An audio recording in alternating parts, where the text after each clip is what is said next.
नमस्कार दोस्तों। आज की शुरुआत करते हैं महान संत, अत्याचार और अधर्म के विरुद्ध संघर्ष के प्रतीक, हिंद की चादर, श्रद्धेय गुरु तेग बहादुर जी को धर्म और मानवीय मूल्यों के महान संरक्षण के लिए कोटिश नमन करते हुए आस्था एवं संस्कृति के रक्षण हेतु इनका जो बलिदान है वो हम सभी के लिए एक प्रेरणा है, महान प्रेरणा है। कृतज्ञ समाज की ओर से आपको कोटिश नमन। योगी आदित्यनाथ ने ट्वीट किया है, हमारी ओर से भी महान संत, श्रद्धेय संत, जो हिंदू धर्मार्थ, जिन्होंने अपने प्राण न्यौछावर कर दिए, जिनको कहा गया था कि आप या तो अपना धर्म बदले या फिर मरने के लिए तैयार रहे, उन्होंने हिंदू धर्मार्थ अपने प्राणों को न्यौछावर करना उचित समझा। ये एक जल्लाद औरंगजेब के समय की कहानी है जो रोंगटे खड़े कर देती है आज भी। जब भी ये वृत्तांत सुना जाता है, सुनाया जाता है, तो मन में ये लगता है जाने कितने संत, महात्मा और धर्मार्थ के लिए कितने जानों की आहुतियां दी गई, तब आज हम यहाँ बैठे हैं, बातें कर रहे हैं और अपना जीवन यापन कर रहे हैं। तो अब आते हैं आज की खास खबर पर। लव जिहाद पे आखिरकार कानून बन गया। योगी आदित्यनाथ सरकार ने यूपी में जो सबसे बड़ी जटिल समस्या थी, यूपी ही नहीं, यहां से भारत में भी एक कानून ऐसा बनना चाहिए। पहले यूपी में बना है, अब एमपी में, बिहार में भी धीरे धीरे सारे भारत में ही ये कानून बनेगा और हमारी पार्लियामेंट को ये कानून लेके ही आना चाहिए। लव जिहाद में दो पक्ष होते हैं। जनरली लड़का मुस्लिम होता है, लड़की हिंदू होती है। मुस्लिम लड़का अपने नाम छिपाकर गुड्डू, पप्पू, राजू, ये सारा कोई ऐसे नाम का सहारा लेके पहले तो प्रेम जाल में युवती को फांसा जाता है, फिर उसके बाद उससे मंदिर में जाके विवाह किया जाता है और फिर बाद में बताया जाता है कि अब तुम्हें निकाह पढ़ना पड़ेगा क्योंकि मैं मुसलमान हूं और मुसलमान बन जाओ, नहीं तो एक तरह से मरने के लिए तैयार रहो। जो कि अभी ट्विटर पे भी चलन में है सूट केस का। टीना डाबी आईएएस ऑफिसर, उन्होंने मुस्लिम आईएएस हैं वो भी, उनसे अतहर से शादी की। 2 वर्ष भी उनका विवाह निकाह चल नहीं पाया और वो वापस हिंदू धर्म में आ गई, उनको छोड़ दिया। तो लोगों ने कहा छोड़ने पे, तलाक लेने पे आप खुश हो रहे हैं। हम लोगों का ये कहना था छोड़ने पे हम खुश नहीं है। एक हिंदू बिटिया, एक आईएएस ऑफिसर थी, वो आ गई, जीवित रही इसलिए वो आ गई।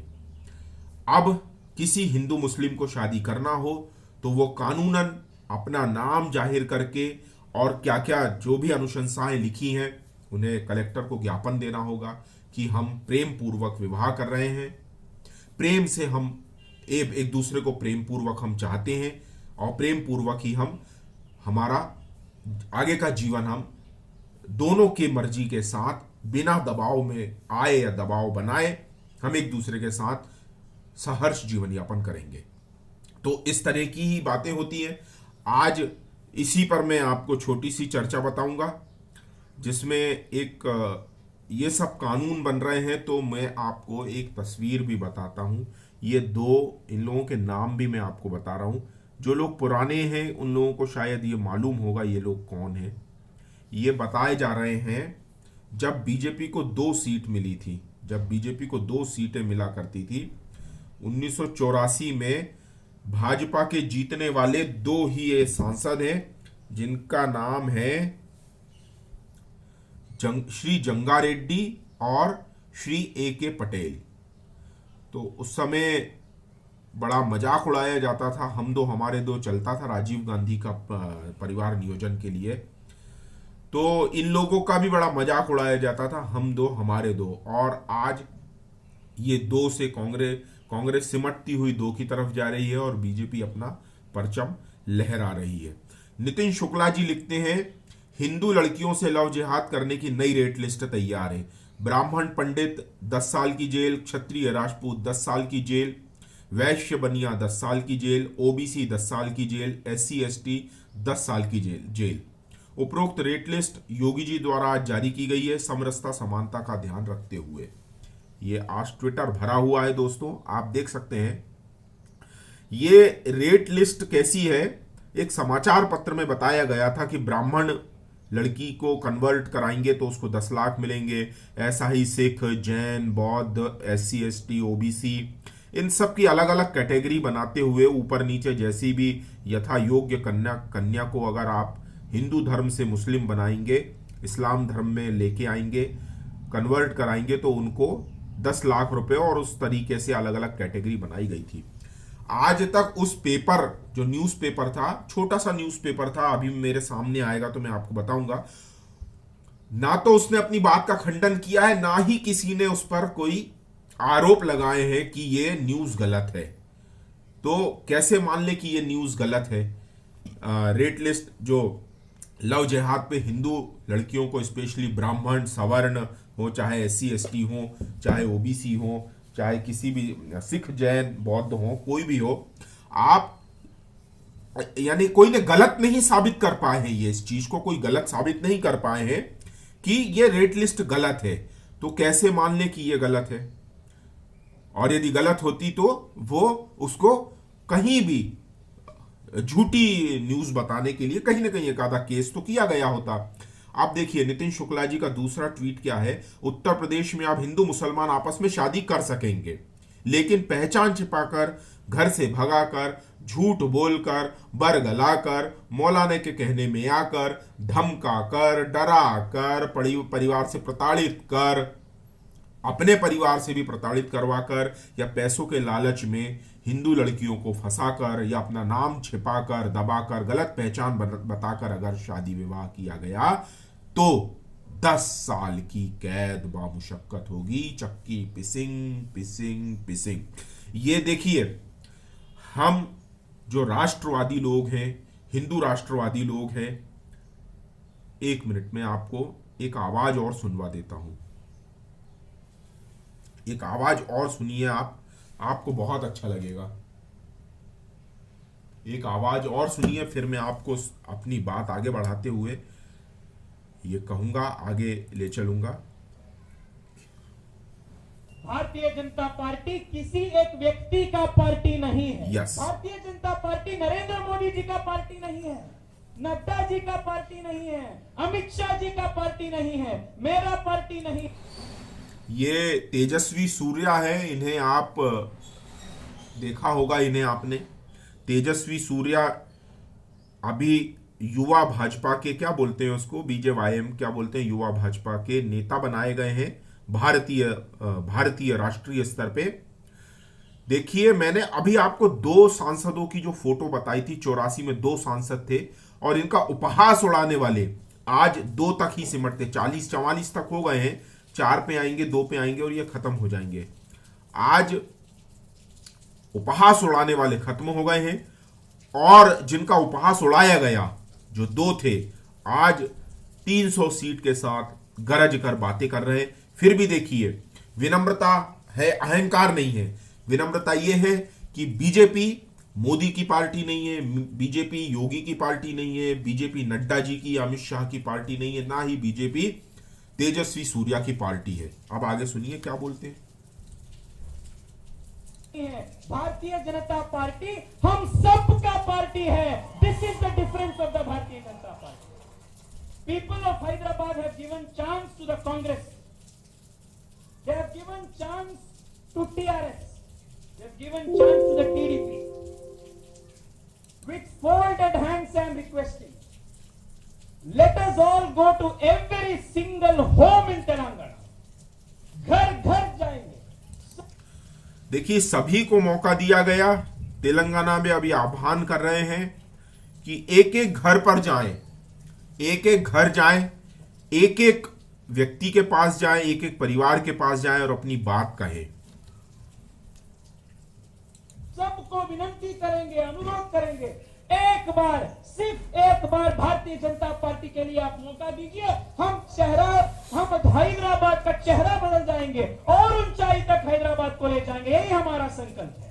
The other very important reason the BJP has to win this local body body elections in Hyderabad is because the saffron Hindutva symbol of the country, this Tiranga must be flying high. We don't want the Razakars to come back to power in MIM. तो MIM जैसी विषाक्त पार्टियां नहीं आए, भेद करने वाली पार्टियां, ये अरबी मजहब को लदाने वाली पार्टियां, एक धागे पे चलने वाली, एक रास्ते पर चलने वाली पार्टियां कि जो मैं हूं वही सही है, या अब्राहमिक जो रिलीजन है वो ये कहते हैं कि जो मैं हूं वही सही है, जो मैं नहीं हूं वो कत्ल के काबिल है। तो क्या है वो, उसको थोड़ा सा टेक्निकल वर्ड मेरे को ध्यान नहीं आ रहा, मतलब जो मेरे जैसा नहीं है, जो इस तरह से फॉलो नहीं करेगा, जो इस रास्ते पर नहीं चलेगा, वो कत्ल कर दिया जाएगा, मार दिया जाएगा।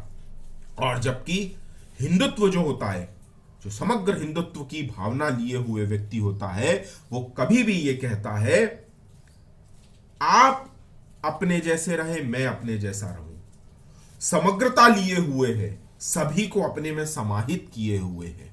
ये बेसिकली फर्क है, ये सबसे बड़ा फर्क है। जब ये फर्क होता है तब आपको ये समझ में आता है कि भगवा रंग क्या है। मैं आपको एक, तब तक आप ये आवाज सुनिए, मैं एक चीज और बताता हूं और उस पर फिर ये खत्म करूंगा। OIC becomes strong in Maharashtra. OIC become in Maharashtra. If you vote for OIC here, OIC becomes strong in Bihar. If you vote for OIC here, OIC becomes strong in a Muslim locality in Karnataka. If you support OIC here, OIC will become strong in Uttar Pradesh. And what does OIC mean? Who is OIC? OIC is Muhammad Ali Jinnah's new avatar. We must defeat him. तो ओवैसी जो है वो मोहम्मद अली जिन्ना का नया अवतार है, जो बिहार में आएगा, बिहार में बांटेगा, बंगाल में आएगा, बंगाल में बांटेगा। जैसा मोहम्मद अली जिन्ना ने पाकिस्तान बनाया, मुसलमानों को एक रेडिकलाइज किया, सिर्फ एक लाइन पे चलेंगे, जो इस लाइन पे चल रहे हैं वो हमारे, जो नहीं चलेंगे वो कत्ल कर दिए जाएंगे। ये घृणात्मक जो भाव है, जो घृणात्मकता का लिया हुआ एक आवरण है, ये आज का ओवैसी है। अब मैं आपको एक नोट बताता हूं, योगी जी का भी योग है, नोट है। अनामिका अंबर जी कह रही, लव जिहाद पर योगी स्ट्राइक, झूठ, छल, बल, कपट, लालच के आधार पर धर्मांतरण अपराध है।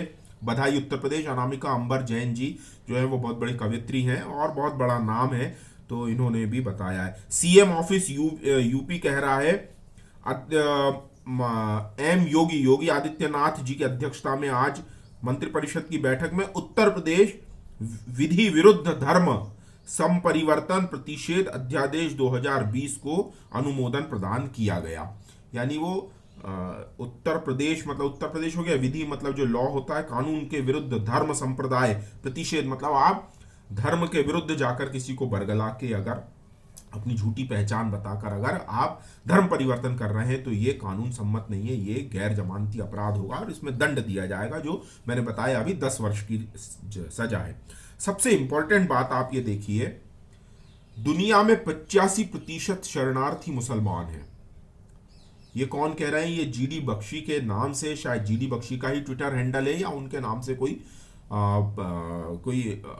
पैरोडी अकाउंट है, जो भी है, बात सही है। लेकिन आपने अभी फ्रांस को भी देखा, दुनिया में 85% शरणार्थी मुसलमान हैं, 15% और कोई होंगे।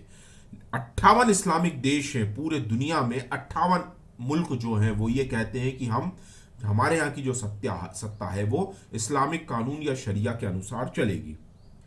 इतना होते हुए भी अरब जैसा, इराक, ईरान जैसे इतने धनाढ्य रिच लोग हैं, ये रिच संपन्न देश हैं, यूएई जैसा इतने धनाढ्य और इतने संपन्न, तेल से संपन्न, इनके हजारों टेंट, एसी के टेंट साल भर खाली रहते हैं, फिर भी ये दुनिया भर के जो इस्लाम के नाम पर बताए गए ये शरणार्थी है, प्रताड़ित बताए जाते हैं और ये शरणार्थी हैं, ये इस्लामिक देशों में क्यों नहीं शरण मांगते?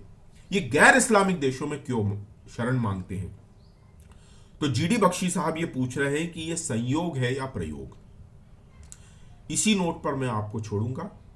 आप ये बताइए, क्या आपको कभी लगा है इस चीज में कि दुनिया भर में इतनी, आज की डेट में अगर आप देखें, हर व्यक्ति पेट्रोल डलवाता होगा, डीजल डलवाता होगा, डलवाता आ रहा है वो कितने सालों से, और ये सारा पैसा कहां जाता है? इराक, ईरान, यूएई, ये जितने भी अरबी देश हैं, जितने भी इस्लामिक कंट्रीज हैं, मोस्टली ऑयल रिच कंट्रीज हैं, सारी इनकी जो डॉलर, पेट्रो डॉलर है, यानी इनकी पूरी अर्थव्यवस्था डॉलर के ऊपर है, पेट्रोल जहां से निकलता है उसके ऊपर आधारित है। खाने पीने की कोई कमी नहीं है इनको, इनके कल्चर की भी कमी नहीं है, इनके पास हजारों टेंट, एसी के टेंट साल भर खाली रहते हैं।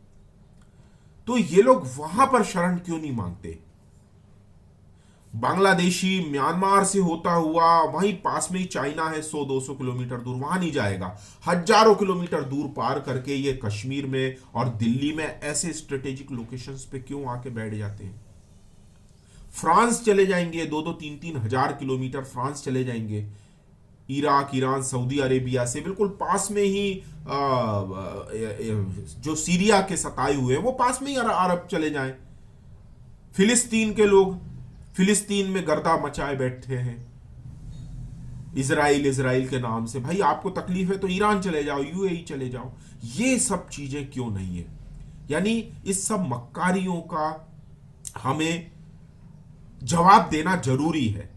ये एक फेक नैरेटिव हमारे लिए चलाया गया है। ये नैरेटिव जो है वो खतरनाक नैरेटिव है, ये लोगों को शांति से जीने नहीं देता। ये नैरेटिव अगर आप उनके जैसे हैं तो आप या तो कन्वर्ट होने के लिए बाध्य हैं, महिलाओं का अपमान किया जाएगा, बच्चों को प्रताड़ित किया जाएगा, और अगर आप उनके जैसे नहीं हैं तो मार दिए जाएंगे। कश्मीर इसका सीधा उदाहरण है। पाकिस्तान तो बना, उसमें बहुत से लोग उसको अंग्रेजों की शील्ड लेते हैं कि अंग्रेज हुए, ऐसा वैसा, ये वो सब किया। मोहम्मद अली जिन्ना पूरा पंजाब सिंध खाली कर दिया। कराची का भी मैंने पिछले वीडियो में बताया, कराची बेकरी से। कराची जो है वो सिंधी हिंदुओं का बसाया हुआ है, और मैं पिछले वीडियो में भी मैंने कहा था, जितने लोगों के पास भी कराची विस्थापित जो हिंदू हैं, अगर डॉक्यूमेंट आपके पास है तो निश्चित निकालिए। हम दावा करेंगे कराची पर, लाहौर पे भी करेंगे। लाहौर में पंजाबी हिंदुओं का बसाया हुआ था, बलात ये वहां से भगाए हुए। मैं आपको अगले वीडियो में बताऊंगा कौन सा शहर कितने समय में हिंदू शून्य हो गया। इसी नोट पर मैं थोड़ा सा लंबा हो गया, माफ कर देना। तो आप खूब सपोर्ट करिए दोस्तों, मेरी बातें आपको ठीक लगती है और अच्छा मैं कर सकता हूं तो आप इसे शेयर, सब्सक्राइब करते रहे। ऐसे ग्रुप में आप डालिए जहां पर हमें धन की भी थोड़ी जरूरत पड़ती है, राष्ट्रवादियों को कोई और सोर्स ऑफ इनकम नहीं होते हैं, तो ऐसे लोगों को आप सपोर्ट करके आगे ला सकते हैं। आप में से भी जितने लोग इन विचारों को आगे बढ़ा सकते हैं, वो भी यूट्यूब के माध्यम से, किसी भी प्लेटफॉर्म के माध्यम से इन्हीं बातों को आप आगे रखिए, और जो लोग सपोर्ट कर सकते हैं वो सपोर्ट कीजिए। मैं एजुकेशन की फील्ड से हूं, एजुकेशन में भी आप सपोर्ट कर सकते हैं। भारत माता की जय। जय हिंद, जय श्री राम, वंदे मातरम।